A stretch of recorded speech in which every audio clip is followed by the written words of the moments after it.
Good morning students. तो हम welcome करते हैं आपको। तो आज हम स्टार्स एंड सोलर सिस्टम का एक नेक्स्ट पार्ट लेके आए हुए हैं जो आपका पार्ट 8 है। तो आज हम जो हमारा टॉपिक है वो है सैटेलाइट्स।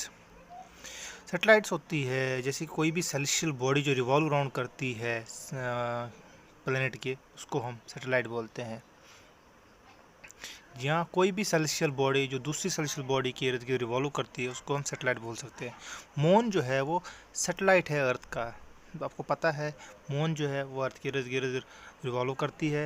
इसी तरह मून के अलावा बहुत सारे सैटेलाइट्स होते हैं, प्लैनेट्स के बहुत सारे सैटेलाइट्स है।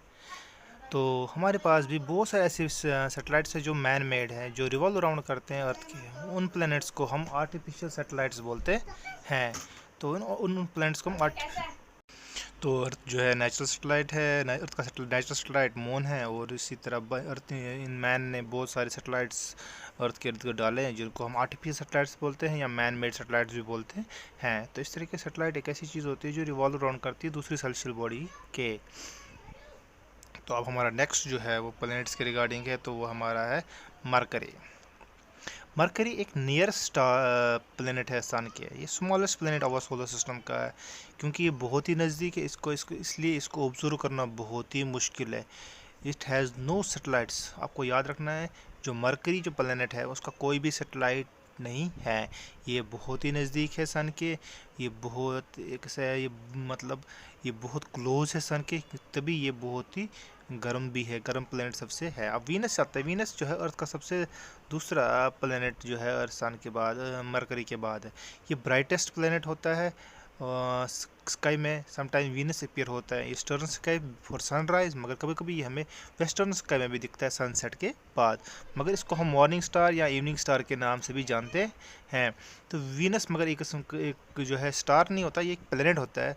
दो it is not a star, फिर भी हम इसको मॉर्निंग और इवनिंग स्टार कहते हैं। ये आपको वेस्टर्न और ईस्टर्न स्काई में दिखेगा। और ब्राइटेस्ट प्लेनेट होता है हमारे जो हमारे सोलर सिस्टम है उसका ये ब्राइटेस्ट प्लेनेट है। तो इसके बाद नेक्स्ट हमारा है मार्स। मार्स एक और प्लेनेट है जो रिवॉल्व अराउंड करता है अपने ऑर्बिट में सन के इर्द गिर्द, और नियरेस्ट है किसके, अर्थ के। It appear slightly reddish. इसका कलर जो होता है रेडिश कलर होता है, वो तभी इसको हम रेड प्लेनेट भी बोलते हैं। Therefore it's also called red planet. Mars के दो स्मॉल नेचुरल सैटेलाइट्स है। याद रखना मार्स के दो नेचुरल सैटेलाइट्स है। तो यहाँ पे बहुत सारे जो मिशंस है वो भेजे हुए हैं। जो इंडिया ने मंगलयान भेजा है इस पर। अब याद रखना है जो अर्थ के जो नेक्स्ट प्लेनेट नज़दीक है वो है मार्स। अब मार्स के बाद नेक्स्ट चलते हैं जुपिटर के ऊपर।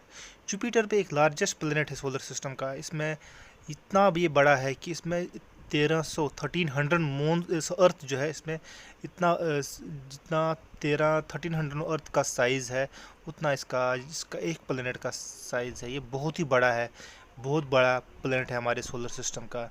However the mass of Jupiter is 318 times that of the earth. जिसका मास जो है हमारी अर्थ से बहुत ही बड़ा है। किसका मास? जुपिटर का मास। जुपिटर बहुत ही बड़ा प्लेनेट है हमारे सोलर सिस्टम, याद रखना है आपको। इसके बाद जुपिटर के साथ ही हम ये रोटेट करता है rapidly on it axis. Jupiter has a large number of satellites. के इर्द गिर्द बहुत सारी सैटेलाइट्स रिवॉल्व करती है, जैसे कि हमारे natural satellites, not man made but natural satellites. It has also a faint ring round. इसके इर्द गिर्द थोड़ी सी हल्की सी रिंग है गैसेस की। You can recognise Jupiter as it appears quite bright in the sky. It has 4 moons. आपको याद रखना ये बहुत ही ब्राइट दिखता है स्काई में। और जब आप उसको टेलीस्कोप की मदद से देखोगे आपको ये आसानी से खूबसूरत दिखेगा। और इसकी 4 प्लेनेट मून्स होती है, जिसे हमारी अर्थ के इर्द गिर्द एक मून रिवॉल्व अराउंड करती है। इसी तरह जुपिटर के इर्द गिर्द जो है वो 4 मून्स रिवॉल्व अराउंड करती है। इसके बाद नेक्स्ट हमारा है Saturn. Saturn Jupiter is which is appears yellowish in colour. Beyond Jupiter के बाद हमारे पास एक सैटर्न है। सैटर्न का कलर जो है येलोइश कलर होता है। ये इसको यूनिक प्लेनेट बनाता है ये, क्योंकि इसके इर्द गिर्द एक ब्यूटीफुल रिंग्स होती है। ये रिंग्स जो होती है ये विजिबल हमें नहीं होती है नेकड आई से। आप इसको ऑब्जर्व कर सकते हो with the help of the telescope. मगर इसमें बहुत सारी लार्ज नंबर ऑफ सैटेलाइट्स है। One of interesting thing that जो चीज़ में है वो सैटर्न जो है ये least dense among all the planets. Density जो है सबसे कम है, इतनी कम है कि इसकी वाटर की डेंसिटी से भी कम है। मेनली मानो ये गैसेस का बना हुआ है। तो सैटर्न जो है इसका कलर येलोइश होता है, ये ब्यूटीफुल होता है, इसके इर्द गिर्द ब्यूटीफुल रिंग्स पाई जाती हैं। इसके बाद हमारा है दो जो प्लैनेट्स हमारे बच गए हैं, यूरेनस एंड नेपच्यून। जो ये है ये आउटर मोस्ट प्लैनेट्स हमारे सोलर सिस्टम के। They can be only seen with the help of the large telescopes. इनको हम बड़े बड़े टेलीस्कोप की मदद से देख सकते हैं। लाइक वीनस और Uranus also rotates from east to west, east की और वेस्ट की तरफ रोटेट करते हैं। और ये भी जो है ईस्ट और वेस्ट की तरफ रोटेट करते हैं, यूरेनस और नेपच्यून भी। ये प्लैनेट्स हमारे जो हमारा सोलर सिस्टम है इसके आखिरी में ये पाए जाते हैं।